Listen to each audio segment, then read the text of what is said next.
There are a lot of platforms to sell vintage on. I have tried all of them, and today I am bringing you my favorite platforms and which ones made me the most money in the last 24 months. I'm Sarah, and I'm a vintage reseller here in Michigan, and you can find me in all the places at Brass Bunny Vintage.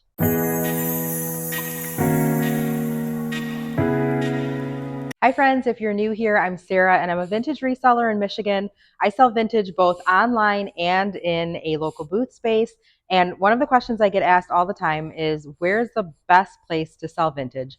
So I thought I would dive into the places where I sell vintage and have for the last 2 years, the pros and the cons of each platform, and even some platforms that I left because I just didn't feel like it was worth it. So let's get into it. I'm going to start with my probably favorite and also least favorite platform, and that is Etsy. Etsy is honestly the best platform to go to if you sell vintage because it already has a humongous audience of millions of people who are there who are looking for either handmade or vintage items. Even though Etsy has made some weird decisions the last few years and is becoming a huge platform for print on demand and all of that kind of handmade, it is still a really great place for vintage. And I believe that a lot of people who have been longtime shoppers there are still there shopping and still there looking. So let's talk about some of the pros of Etsy that I absolutely love. First of all, I make more money and profit margin on Etsy than I do any other platform, and it has the lowest fees of any other platform. At least as of right now for me in August of 2025, my profit margin is bigger and my fees are lower than, let's say, eBay. I think that Etsy also has a better customer base. I have never had a return unless an item showed up broken. I've never had to deal with lowballers sending me just ridiculous offers. In fact, on Etsy, you can completely turn it off where they can't even send you offers, or you can turn on offers up to a certain amount. So, like for me, I have my offers turned on, and I think you can offer me up to 20% off what that price is. And you can also do it on just certain items or, again, no items. So that's nice. But I just think the Etsy audience, the customer base that comes from there, they're just so much better to deal with. And they're willing to pay for curated vintage by somebody who looks like they know what they're doing and is trustworthy and honest. The truth is, people come to Etsy and they are ready to buy, they're a good customer, and they're willing to pay for what something is worth. Cons of Etsy, and why I say it's my favorite platform, but also sometimes my least favorite platform. Etsy takes a lot more work than eBay or some of the other online channels to sell. With Etsy, you need at least 140 characters in your title. Now, you don't need that, but the more you can put in your title, that's your SEO, which is your search engine optimization, which means the more that you put there, the more it's going to just show up in search forms. So fill that sucker out. Don't put in 10 or 12 words or characters, like use all 140. Also, ChatGPT is your best friend when it comes to Etsy. I use it to write all of my long form titles and even give me my tags, which is the next thing that's kind of annoying about Etsy, putting in your 13 tags. But I'm telling you, don't skip on your tags. They are your keywords, which are the keywords people are typing in to look for your item. So, like if you're selling brass candlesticks, candlesticks should be in there, brass should be in there, brass candlesticks, like anything that you can think of that somebody would go in, just an everyday person searching for your item, put all 13 in. Don't sleep on your tags. But again, I know it's a hassle, and I use ChatGPT to help me write most of my tags, especially for really unique items. Etsy can also be difficult because, unlike eBay and a lot of other places where if you sat and listed 50 items every day, you'd immediately start seeing sales come in, Etsy is what I call a trust platform. They, especially if you're brand new and you have no followers, no items, and you are opening up a shop tomorrow, my best advice is for you to take your first 30 to 90 days and just post one item every single day. By the time you get to 30 and 60 days, depending on the time of year that you're posting, you should have some sales come in, which are going to give you some good reviews. It's going to show you have sales history. Etsy is going to learn to trust you. It takes time to get into the Etsy algorithm because it is a trust-based platform. And sometimes that can be a pain because you just want sales right away.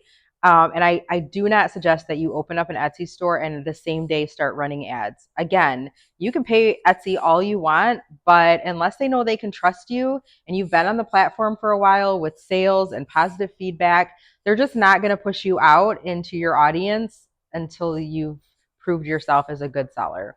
So that can be a downfall. But if you're willing to take the time and put in the work, especially if you sell something unique like vintage, the time's going to pass anyway, so you might as well just do it. Okay, next up is eBay. eBay seems to be where a lot of people who decide they're going to resell tend to go first. eBay has a lot of pros. I also think it has a lot of cons. I have sold on both eBay and Etsy for almost 2 years now, and I'm going to tell you what I think about eBay. So, eBay is what I call a catch all platform. If you sell vintage, great, but maybe you also pick up weird and unusual stuff, or maybe you pick up car batteries, or you pick up, I don't know, NASCAR, or just anything and everything. You're going to grab it if you're out garage selling or thrifting, and you're going to sell it on eBay. eBay is a great platform for that because you can literally sell anything, while Etsy is obviously more geared towards certain items. However, with that comes the fact that you are dealing with everybody and not people who are just looking for curated, vintage, handmade. So it can be good to reach everybody, and it can also be really bad. I'm going to say that in my experience, the customer base on eBay is probably not my customer base for the most part. Every once in a while, I get a few good ones, but I get a lot of low ballers who don't want to pay anywhere close for your item. I get a lot of returns on eBay compared to, like I said, Etsy. The only returns I've had in 2 years were for something that showed up broken or damaged. I will give you the pros of eBay and why so many people use it. First of all, yeah, you can sell anything that you want on there and you don't have to be an expert. You can probably list 25 things today and sell two of them overnight. Probably not for what you wanted, but you'll sell them. If you list on eBay every single day, and within a month or two, you have hundreds of items, you're going to sell a lot of those items. Again, you're probably going to get a lot of lowball offers for those items. People may end up buying and then turning around and canceling. People may just get their item and want a refund. eBay is also not great on sticking with the seller. So if you have no refunds in your shop like I do, and somebody opens up a case against you, eBay 9 out of 10 times is going to side with that person and say, no, you can give them a return. Especially if they lie and say, oh, well, it's not what I thought it was. Well, obviously you knew what you were ordering. eBay will still say, oh, okay, it's not the item as described. Give them a return. I feel like Etsy is a way better platform if you sell vintage because, first of all, I don't ever get customers like that. And second of all, I feel like Etsy is really strict with their policies. If you bought something that has no returns, like in my shop, that's what you get. eBay does have a huge buyer base though. So if you are just a reseller looking to buy a lot of stuff and sell a lot of stuff as far as quantity, eBay is your choice. And I do use eBay. I put items on both platforms, and yeah, my sales are slower on Etsy, but at the end of the month I usually make more on Etsy than eBay with about a third of the items selling, just because I'm actually getting what I want for those items. I'm going to really quickly touch on Poshmark, and that is because I started selling on Poshmark about a year ago because I started finding really cool vintage clothing or just clothing that I felt like was style based for what was trending. And I'm really glad that I added clothing to my reselling business, even as a vintage seller. Some months, clothing makes all of my booth rent in my local booth, and I would never go back to not selling clothing. But I will do a whole nother video on how I started adding that because it was well over a year and a half before I ever opened a Poshmark or started putting clothing in the online space. But if you can start getting an eye for it and just really buying things that you love, clothing can be really huge. That I sell more clothing in my local booth space where people can touch it, feel it, see it, try it on than I do on Poshmark. So we'll do another video about that. Next is Facebook Marketplace. There are so many pros and so many cons to Facebook Marketplace, but I slept on Facebook Marketplace as a reseller for a long time. And now I kind of wish I hadn't, because sometimes I make more monthly on Facebook Marketplace than I do my little local antique booth. Facebook Marketplace is great if you don't want to ship. You want to get some items, big or small, you want to sell them, you don't mind having people pick them up from your home or you meeting somewhere. There's great. If you're like, I want to resell, but I don't want to ship, or I want to resell just large items, that's great. It is a downfall because obviously, like, you have to either have people coming to your home, you are meeting people. I don't meet anybody like anywhere. I have porch pickup, I have a dresser on my front porch, and you leave the money there. We have a Ring camera. I've done Facebook Marketplace for years with porch pickup, and I've never ever had an issue with anything. But I also live in a good area. I have, my ring light out there, my Ring camera. I see what's going on. I mostly deal with women. Here's the thing: if you're a woman and you're selling on Facebook Marketplace, don't sell stuff. Don't give stuff away for free or sell it too cheap. Because honestly, that is when you find the craziest people on Facebook Marketplace. So if you're going to sell like vintage or whatever on there, you're not going to put the same pricing as you're going to put on Etsy, but you're going to make it enough to where somebody who's serious and it isn't crazy is going to show up to your house to get it. But again, I do it all the time. I haven't had an issue. A lot of the things I sell on Marketplace are furniture and art that's large, and I don't want to ship it. Or just random things that will, be from our home that, a cooler or something like that I'm not going to list online. Facebook Marketplace is either like you post it and like within 10 minutes, 20 people message you because it's something great. Or sometimes you'll post it. And honestly, I try to get all my posts in Monday, Tuesday, Wednesday, because usually I don't start getting hits on stuff till the weekend. I feel like everybody kind of watches stuff on Facebook Marketplace throughout the week. And then all of a sudden it's like Thursday night and people are like, I can get that tomorrow. I can get that Saturday. So it can also be a slow burn. But I've also had things sit on Facebook Marketplace for months that I just kept renewing. Last year, I had the weirdest day. I had like 6 items that had sat on Marketplace for like months. I was getting ready to just take them to Goodwill. And like within 2 days, every single item was like there was interest and somebody picked it up. So the nice thing about Facebook Marketplace is they have an automatic renew button where it'll renew your listing by just a click. And they also have a new, it's called delete and relist. And it's where you click it, they completely delete your item, and then they relist it like you just went in and did everything brand new. And so it basically puts you right back at the top. I do that every day. I check it to see what I need to renew or delete and relist.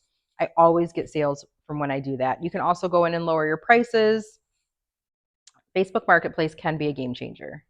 And finally, I know as far as online, I really love Etsy as a vintage seller, but my absolute favorite way to sell vintage is through my local booth. I have had my local vintage booth for over 2 years now. It's about 15 minutes away in a really great little antique vintage town. So people go there to buy antiques and vintage. There's all kinds of shopping there. There's restaurants, there's boutiques, there's vintage stores. So a lot of people go and they just make a whole day of it. It is like the cutest little town, 15 minutes from me. And again, I have been there over 2 years. I absolutely love my booth because as a vintage seller, chances are you're also a vintage curator, which means that you handpick items, you know how to create vignettes, you know how to stage furniture, you know how to decorate, and you love all those things like I do. So having my booth is a way for me to offer an in-shopping experience to give somebody like a piece of me or like how I would decorate my home. It's a way for me to leave my studio where I just sit alone and list and take pictures and make YouTube videos and actually go out and talk to real life people. And let me tell you, the life of a reseller, or if you work from home or by yourself in any way, if you can find one outlet to what you're doing that puts you out in the community and among other people, do that. Do that for your own mental health. And while I don't make a huge income on my local booth, now I have gotten better with my booth and I make way more than I did when I first started. It is not something that I would retire on, and it doesn't make a lot of money even during the busiest seasons. It is really more of, again, it is just mental therapy for me to leave here every week, go decorate, stage, get a little coffee when I'm downtown, talk to all my vendor friends when they're there. And every single day, in fact, it's every Tuesday. Every Tuesday, that's when we open up for the week. I go down and I stage my booth. I thrift that day. I just get out of my studio and I'm with people. And I would tell you again, if you are doing anything where you are just home alone, listing, photographing, doing all the things, it's good for your mental health to take at least one day and just get out. And I'm not talking about just sourcing, because sourcing is a really important thing too. You need to be sourcing a lot if you plan to sell a lot. Hopefully that makes sense. Pros to having a booth: you get to meet people, you get to decorate. I get to sell large furniture and art that I don't want to ship. I get to kind of just have my own little spot to cozy up every season. I get to drop things off like furniture, have them sell, not have to deal with anybody at all, and then just pick up my check at the end of the month, which is wonderful. That part is gold. I love that. And just a sense of community. It's so fun to just be a part of something and be a part of a store and get to know other people who do exactly what you do. That is the most fun part for me. I love, and especially some of the women there, they have been doing this for like decades. And you can tell by their setup, the way they do everything. I love to just be there and feed off them and learn from them. And just being around that has helped me grow so much in just a booth space. The cons of having a booth space. It's work. You are going to seasonally need to change out your booth. If you want sales, you need to go to your booth at least once a week, because chances are, especially for me, I go every Tuesday. Over the weekend, people mess up my booth. They take things off my mannequins. They unbutton my mannequin halfway and leave her halfway undressed. They switch things around. One time I went in there and somebody had dropped like water on a hutch and just left the cup and the water to just drain down my hutch all weekend. People will decide to restage all of your items the way that they think, or just move things around, or just put them in other booths. Things happen. That's just part of having a booth, and it's fine. So you have to go. You have to go weekly. So I'm going to tell you, if you have a booth, make sure it's somewhere that you're fine going to weekly without being like, oh, it's like an hour away. I just don't know. I'll get there next month. Don't do that. It will hurt your sales and just not be worth it for you. Again, my booth's about 15 minutes away. It's in a place that I love to go because there's other things I can do there. And just, see people, and I love the whole experience of it, but it's a lot of work. You need to have displays and fixtures and know how to work with seasonal greens and how to set up vignettes. Sometimes, you get really good at it and you're setting them up and things are selling, and then you need to go back in 2 days and reset it up because now it's empty. A piece of furniture sold over the weekend that was your entire display, and now you need to go in. And I will add that during the holiday season, I go twice a week because it's the holiday season and stuff is flying out of everyone's booth so fast. Another con, and I don't know if I would even say this is a con, is that you are literally competing with every space in the place that you're in. But I don't know if I'd call that a con, because your goal isn't to look like every space that's there. You want to be unique. You want shoppers to want to find your booth and shop with you because they love your style. Um, I still have malls that I go to, and I know exactly the first three booths I'm going to because I always love their style. It's my curated style, and you will find your customer that way. So I don't know if I'd call it a con, but I mean, sometimes you can be in antique malls, and I've been in some that are so big that I almost was just like, this is too overwhelming. And like, not even a third of the way through the store, I was like, I'm going to go. It was just too much. The place that I'm at has 30 vendors. It's like a stall type shotgun layout of a store, and it's just great. And in all the places I've had a booth in the last 2 years, I've always made my biggest paycheck there. And I think it's just because it's very heavily curated. It's on Main Street, and there's just not a lot of competition around in the store, and people will go up and down the aisles 2 and 3 times. So do with that what you want. So overall, if I had to rank, I would say Etsy for online, also where I make the most of my money, even on bad sales months, and having a local vintage booth as far as like giving my customer an in-shopping experience. I love that. As far as platforms that I have been on and left, I was on Mercari and I was on Depop for a very short time. And when I say short time, I'd say probably 5 to 6 months. I just felt like they were really sloppy platforms. First of all, they only let you list so much. Lots of lowballers, lots of people who make offers and then never show back up again. And being on those platforms for 6 months, which is what I always give a platform to try it out, I didn't make anything worth the time and effort I put into those platforms. So I do not have a Mercari or a Depop anymore, and I don't plan on getting one. And I think that's a big part of the platform search, or if you're selling vintage, is looking at something and saying, this doesn't work for me, I'm done. And then looking at something and saying, this works, okay, how can I make it better? What can I do more? And I'm telling you, if you put your time and your effort into the things that are strengthening you as a reseller and in your business, and the things that are just making you happy and bringing you joy as you do your everyday job of selling, those will be the things that thrive. But it's okay to walk away from platforms that are not great either. So let me know in the comments, what platforms do you sell on? Which one is your favorite? Which one is your least favorite? Do you have a local booth?